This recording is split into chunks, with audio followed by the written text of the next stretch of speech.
Thanks for joining another video, folks. I caved in and decided I'm going to do a tutorial on this pattern. So flattered from the just amount of comments and requests to do this video tutorial from my Instagram post. So number one, just thank you for all the support and for all of those who follow along on my journey. I hope people are learning something. I hope they're getting inspired. But I had a lot of reservations with this fly, simply because, more along the lines of how long this fly takes. So if you are looking for one of those short, quick videos on a really quick pattern, this isn't the fly. I'll be straight up and honest. I do like to talk. That's kind of just my style of how I do my videos. I like my videos to be more of, I guess, more like a tie-along session. So that's kind of how I do it. So this video will take a while. I mean, number one, the length of time it takes to tie the fly, and then me explaining what I'm doing, why I do the things I do. Kind of makes for longer videos, but I guess some people like it, some people don't. But I'm okay with that. So let's get tying. This is the pheasant tail stonefly pattern I came up with and posted on Instagram some time ago. And we're gonna tie this one on. You can see just how many legs there are, and this takes the longest part. I mean, everything else is pretty straightforward. It's just more of the positioning and coordinating of all the the legs, the antenna, etc. So in the vise, I have a streamer hook. This is a size 8. That's accompanied by a 3.8 millimeter matte black tungsten bead. So let's talk about this matte black for a second, because it adds to the natural bugginess of this fly. Having a glossy black or like a black nickel, not really natural. But this, combined with all the other materials, just gives it almost a real buggy look. And I think that's what makes this fly so effective for me. So definitely recommend the matte black bead. And for my thread, I'm just going to be using some black 70 denier from UTC. And to get this fly started, I'll try to remember to add all the materials in the description of the video. So if I do forget, please forgive me ahead of time, and I will put it on the description. So for the antenna and legs, we're just going to be using some standard black rubber legs. These are round, no barrings, just straight jet black. And we're going to be tying on our antenna first. So to do that, I'm just going to scoop my bead to the back and start my thread right by the eye of the hook. And you just want to be cognizant of the amount of wraps you're doing here, because you want to make sure that your bead is able to come over on top.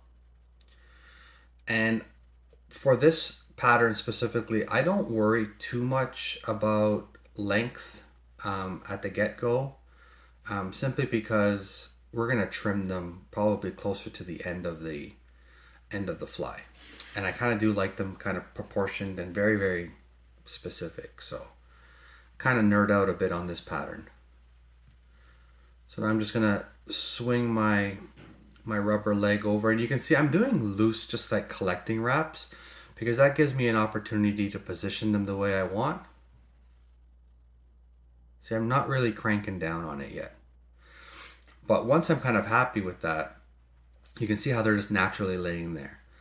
That is good in my opinion. So now I'm going to kind of just hold it, and then I'll start to crank down a bit on my thread.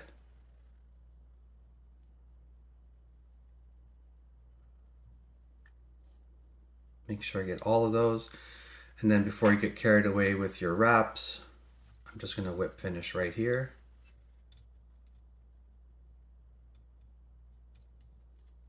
Get these antennas out of the way.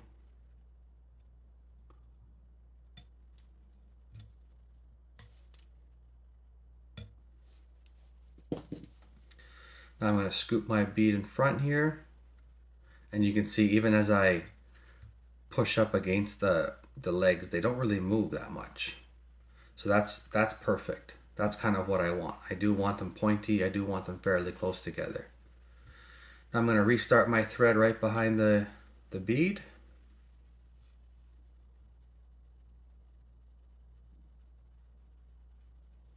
And you can see those antennae can and will get in the way now and in future. So I am going to trim them, but I'm not going to trim them that much. And this is just to help with the tying process. I'll come up with a final precise cut once I put on all the other legs and I get an overall view of how the fly looks. So now we're going to work our way back, and right before the bend of the hook I'm going to stop, and that's pretty much where the barb of the hook is. Now we're going to tie on some legs. The legs I do like to tie on separately, so I'm not going to do sort of the same procedure that I did on the antenna. I'm going to tie them on each side because I do want these to splay. I want my tail to splay more than my antenna. I really want them to almost, I would say more than a 45 degree. And there's no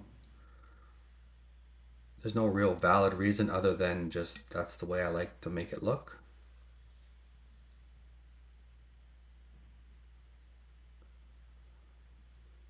So I got one on in there. I'm going to cut off this tag end, and I'm going to use that same piece for the other side of my tail. So one thing that you may notice when you have your rubber legs, and depending on how you store them, is sometimes, let me find a better example here, you'll get like this natural bend. I don't know if you guys can see that, but sometimes it's just not a smooth piece like that is. And these little bends will kind of mess up the look of it. So if you have them, just don't use it. Get rid of it. So I want to make sure that my piece is just kind of nice and straight. And again, not too worried about length at this point. I'm going to tie this on the far side facing you.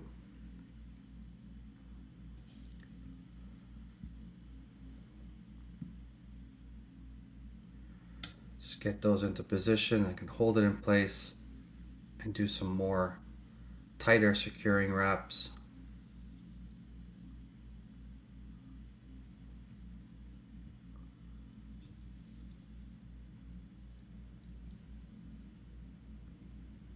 Okay, that looks good there. I'm going to nip off my tag end. And now I'm going to lock in some more of that material, but work my way to the front.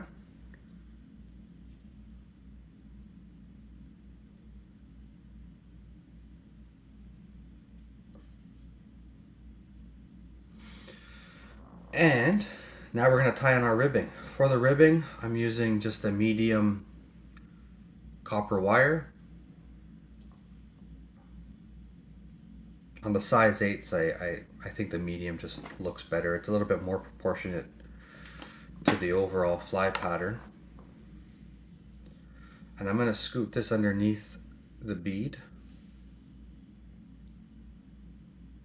And I'm going to tie this on the underside. Now to keep your wire or any other materials you're tying in on the underside of the fly, if you just hold your material down on your left hand on like a 45 degree angle, I guess, and you start to wrap your thread, it'll stay on the underside of the fly.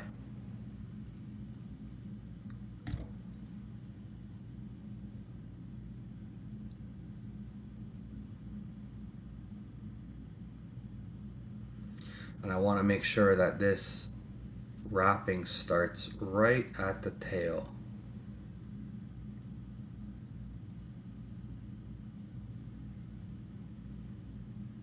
Okay. Now for the pheasant portion of the fly, I don't have an exact number as to the amount of fibers that I'm taking from the pheasant tail, but for my fellow mathematician fly tiers out there, This is 3, 6, 9, 10, 11, 12, about 12. And sometimes, I think just the way I tie it in, if it's not perfectly flat or proportioned, you can always add more. This time I'm gonna put them in here with a pinch wrap.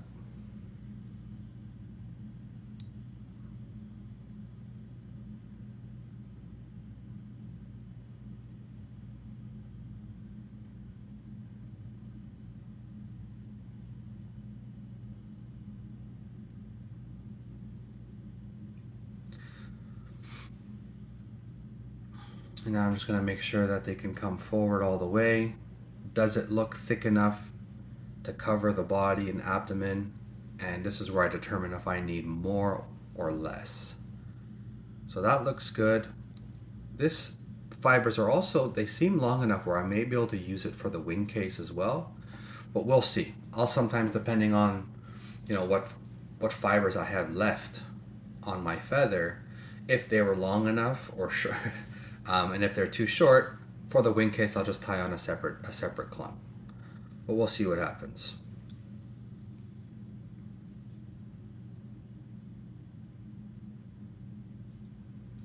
All right, I think what a lot of people forget with fly tying is you got to work with what you have,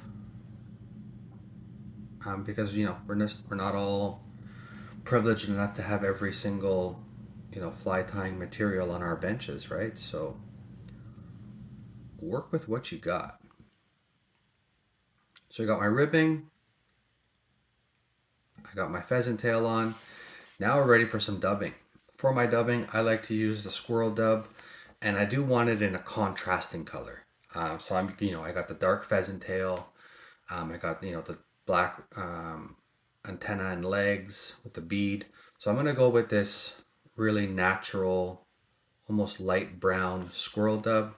Feel free to mix these up in different colors. I mean, I've tied these in various sizes, different leg lengths, even like longer and shorter. And you can see this one as another example. I use just this magic brown bead. This is just a bigger, heavier bead, and a different color dubbing. It's just like, I think this is like a March brown type of color, but I mean they all seem to work. So awesome patterns. I'm going to use this. I'm going to grab some dubbing here, and I select this one specifically because of all of these guard hairs that are in here. Really adds to the bugginess of this pattern.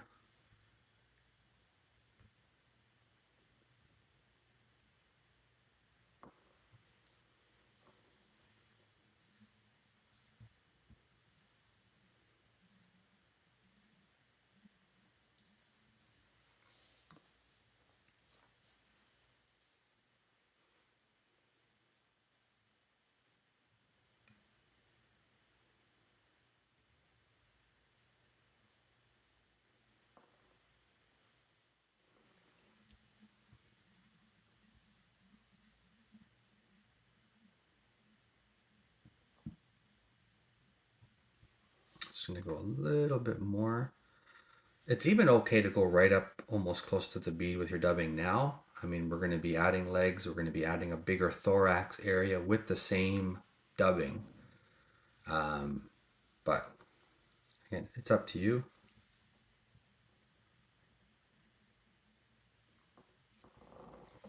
All right. And I'm just going to sweep some of these fibers down, and I'm going to fold over my pheasant tail.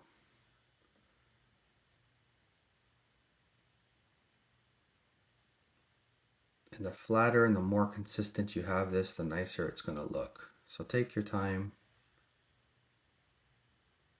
You can see these antennae are already getting in the way.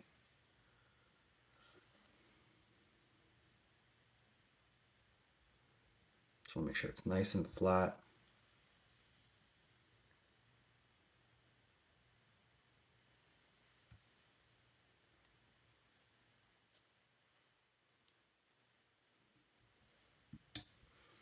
I'm going to see if I can spread them out just a little bit wider.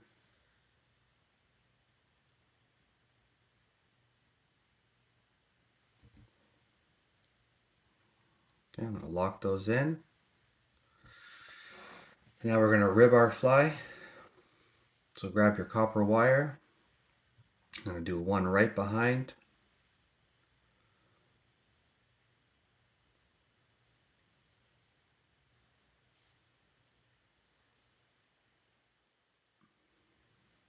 Just do nice evenly spaced wraps.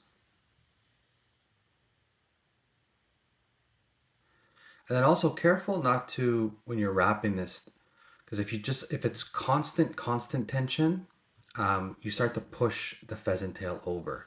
So I'll go lightly over the pheasant tail, and then as I get to the bottom here, that's when I'll put more tension and sort of tighten it up.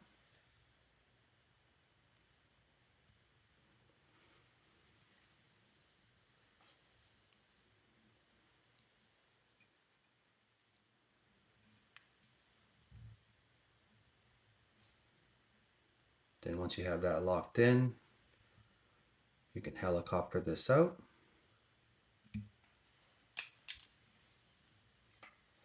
And now if you have enough pheasant tail for your wing case, we're going to see what this looks like. I'm going to fold this back.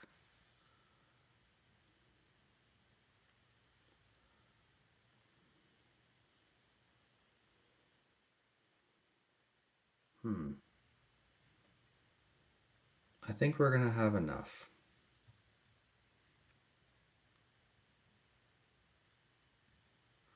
So I'll fold that back. Start winding my way backwards.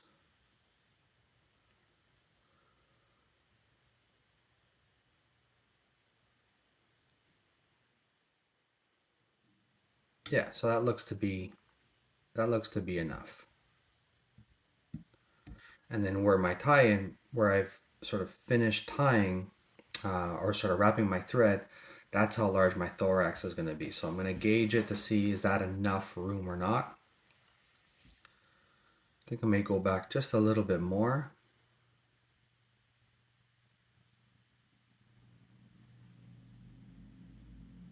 Yeah, it looks good there. I'm just going to take away some of these guard hairs. I like the bead to be nice and clean. And now what I'm going to do is I'm going to even up this thorax area with my thread a little bit. I find having an even foundation for tying on legs, thorax, hackle, it just makes it a little bit easier. So it doesn't got to be perfect.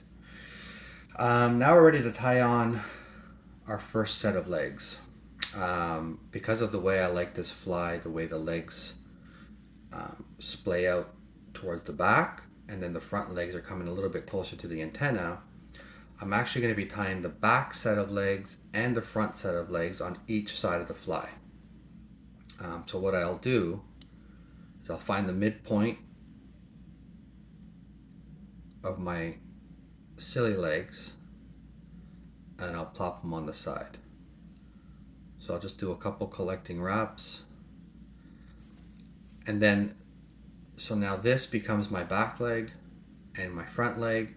I'm going to do some more collecting wraps towards the front of the fly. So I'll show you what that actually looks like on the other side here. So I'm going to grab another sili leg, find that midpoint,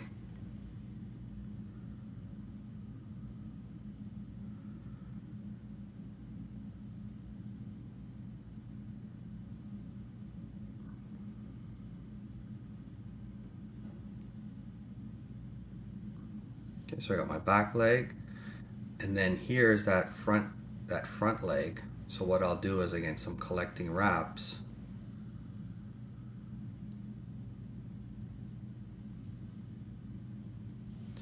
So now you can sort of see what that looks like. So I see with one piece of sili leg, I did my back leg and my front leg, and they're in the position that I want them to go. So then you can lock these in a bit with some more securing wraps. And then for the middle legs, so there's one more set of legs that have to go in, and this one I try to get, and it's never, I think I've only done it, I would say in my opinion, correct once, where I want them to be straight out. Now, if you guys know of a technique or a video that I can reference on how to get these legs perfectly straight like that, please put it in the comments. I want to see it. So I think I've figured out a way that works for me. I just don't know if it's the best procedure.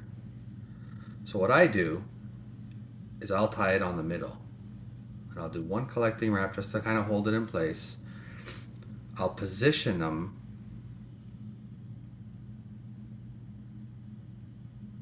to where I want, and then I'll kind of do this figure 8.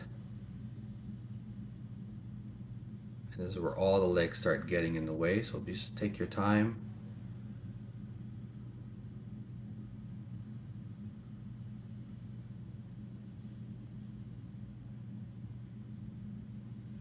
Right, so that's my figure 8, and you know that time it didn't turn out too bad.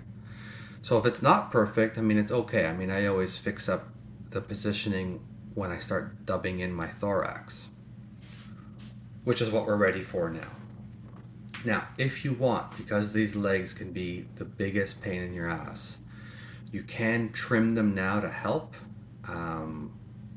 So what I'll do, depending on how skilled I'm feeling this day, you know, whatever day, I will trim them a little bit. Not to the length I think I want them at, but a little bit longer, but shorter than what they were. Right, so it just makes it a little bit easier as we're started doing this next step. So now we're going to be tying in our thorax, and we're going to grab some of that same dubbing. And I'm going to do some thin noodles because we're going to be dubbing behind the legs in front of the wing case, and then through the legs and in and around, etc. So I like thin controlled noodles for this.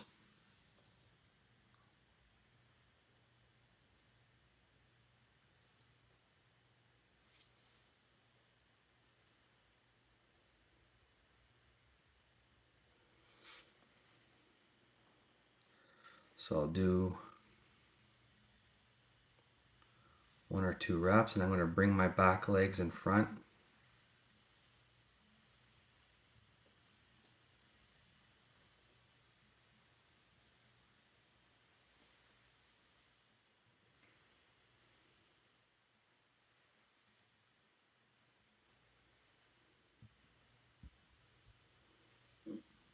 That's looking good there. And you just want to be careful not to manipulate your legs too much. I mean, manipulate them to the point where you want them, but not where they're positioned incorrectly.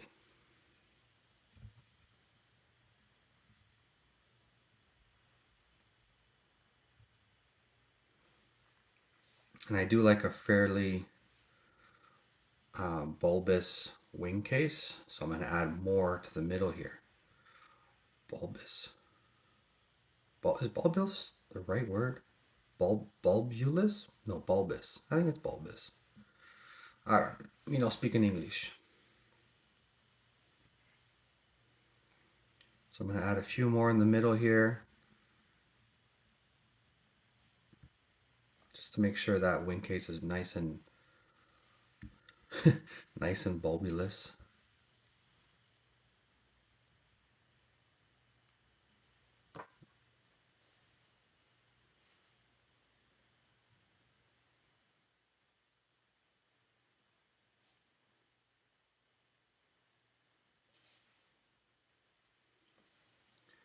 bring these middle legs out of the way.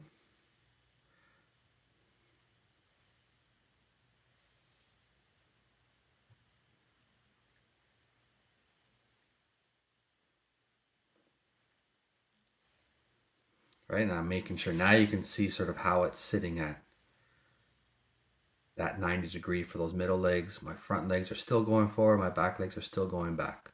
So we're on the right track. Still need a bit more dubbing here. Not too much, we're almost done.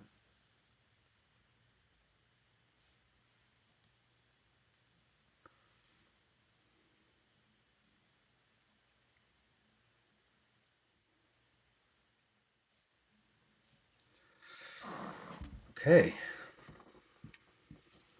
So one thing I'm really guilty of, and any of my friends or other fellow tyers, they ask me like for one tip, and I always tell them, and I don't even do it myself, I'm such a hypocrite, is check the underside of your fly. As you're tying, check the underside, right? This is usually, especially with dry flies, and even like deer emergers, is the underside is what the fish see. So you want to make sure you spend as much time on the underside of the fly as you do on the top side of the fly. But it's hard because, and I forget because I'm just so focused on what I'm actually looking at. So tip of the day, don't forget to check the underside of your fly. So now we're ready to fold over our wing case. Hopefully I have enough fibers here to make it look nice and thick and bulbulous.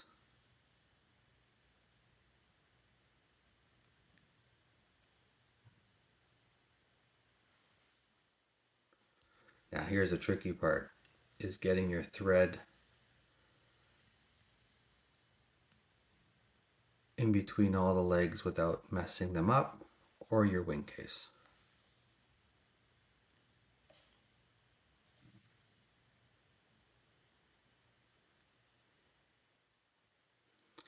Could have used some more on the wing case. I like it pretty thick, but this one didn't turn out too bad.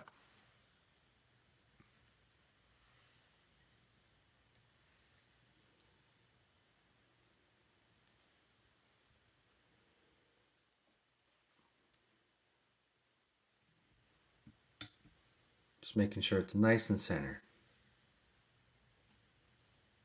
Then I'll lock those in. And then with your fine tip scissors, get in here and nip. Oh, got a text message. I'm gonna find a way to. I'm just being really careful here not to cut off my legs. So that's where we're at this stage. Now, before I whip finish, I don't particularly like the tag ends on this specific pattern. There are some patterns, some smaller nymphs, where I love the look of these tag ends sticking up, right? If you give it a nice haircut, they look nice. For this pattern, I don't. So I'm going to hide them, but first I'm going to put some head cement right on top of those thread wraps we just did.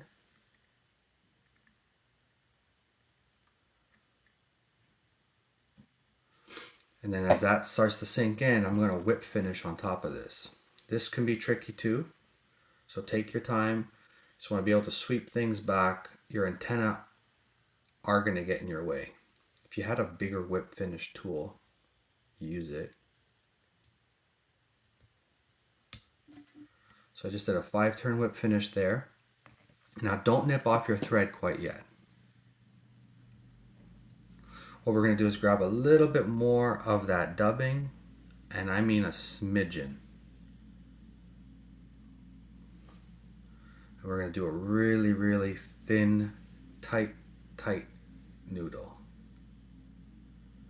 And even this may be too much, but we're going to see.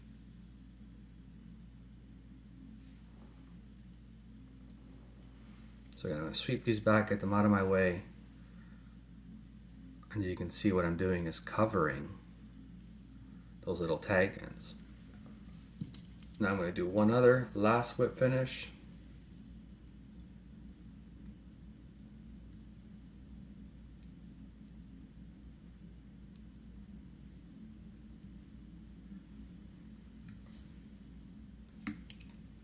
Now you can nip off your thread, and all that's gonna settle in with that head cement that we put on before. And that's where we're at. So now you can see the legs, the antenna, the tail, all of that stuff needs some trimming now. I do like to have my front and back legs longer than the middle set of legs, but I don't want them longer than the tail. So what I will do is, number one, I'll trim my tail. You can see it's a little uneven. And what you don't want to do is don't stretch and cut. You're going to cut it and it's going to go boing and it's going to be this short. So don't stretch them, just, very loosely, and then give them a trim. Now for all my legs, I like a starting point. So I'll kind of lift them all up or down, and then just start nipping. Okay, so that's still too long in my opinion, so we're gonna go again. I'm okay with doing it multiple times, because if I did it too short the first time, we all know that story.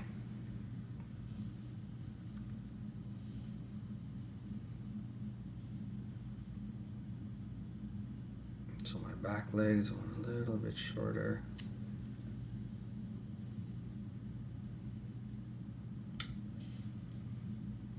Still shorter.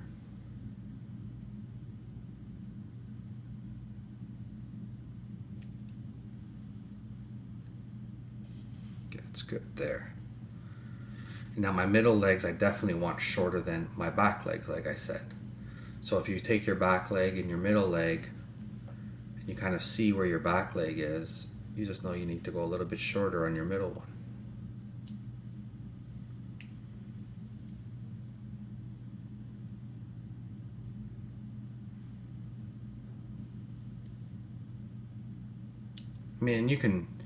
You can freestyle it too, right? Like, again, it's your fly. You do what you think looks good.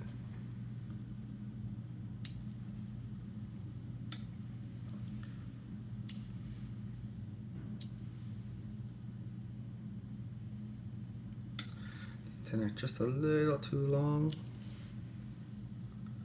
And that's it. I'm happy with that. I like this one. Just crazy, sporadic, different length legs, super bugginess. And last step, if you want to even add some more bug appeal, is I like to pick out the thorax just a bit.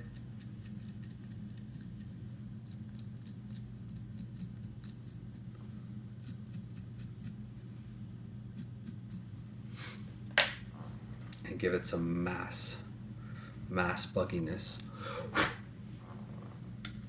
So there you have it, folks. The pheasant tail stone. Awesome steelhead pattern.